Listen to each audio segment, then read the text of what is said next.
What's up, everyone? Welcome to the Power Play with CJ. To focus in on the Arizona Coyotes season preview and what to expect from the Desert Dogs going into the 2015-2016 season.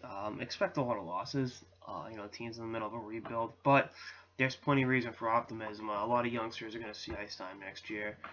Max Domi and I think Christian Dvorak has an outside shot to make the team. Dylan Strome, I've gone back and forth. You put a gun to my head.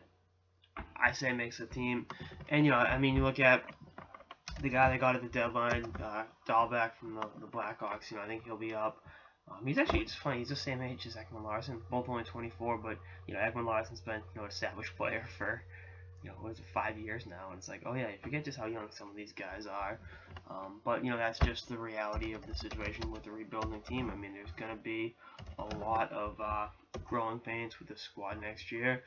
I think that, the young players already on the roster, whether it's the aforementioned defenseman or, even like Tobias Ryder, Connor Murphy on defense, there's, again, reason to be optimistic. And I think, they'll fire sell at the deadline. It doesn't mean they move a Bodger or a Hansel, guy like that.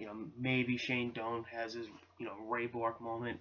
I don't, again, I just think that this, as bad as I think next year is going to be for the Coyotes, you're going to see a lot of talented young hockey players, and again, that's you gotta have reason to build up faith in the future of the team, and I think next year we'll do that.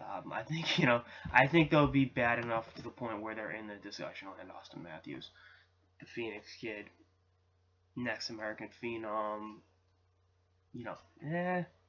Could be something there. But going a step further with with Dylan Strome, I love Strome as a player. Met him, great kid. Doesn't want to power play with CJ, sure, but we can change that. Would they have rather landed Eichel or McDavid? Obviously. But Strome is not a bad consolation prize.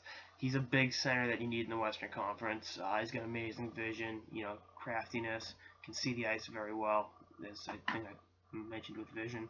Those two are one and the same.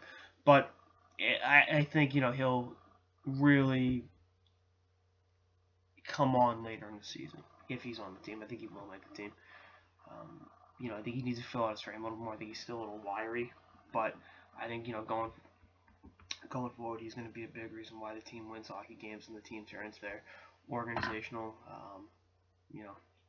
bottoming out into wins down the line. So, there's reason to be excited in the future, but the present is going to be, I got to take your lumps. So, again, I think that there's a good nucleus in place in Arizona. I think once they move out some of the veterans, they will be, in even better shape to compete down the line. It wasn't that long ago. They were in the Western Conference Finals 3 seasons ago, so, they'll give it 3 years for their back, and I think, in those 3 years you'll get to see some pretty good hockey players come into their own. So, the page is turning in Phoenix, or whatever part of Arizona. It's Glendale, and, I think better days are ahead. Hopefully they keep the team there. And I think, for all the bullshit that's going on with, are they going to move or they're not going to move, this 5-year-long running charade of, the Coyotes' stability in the region, I think they were going to move, they would move by now. So, and maybe that's just a simpleton looking at it. But I think that's the reality of the situation with the future of the team. Anyway, that's our episode of the Power Play with CJ. Stay tuned for episodes of the off season and beyond. Later, guys.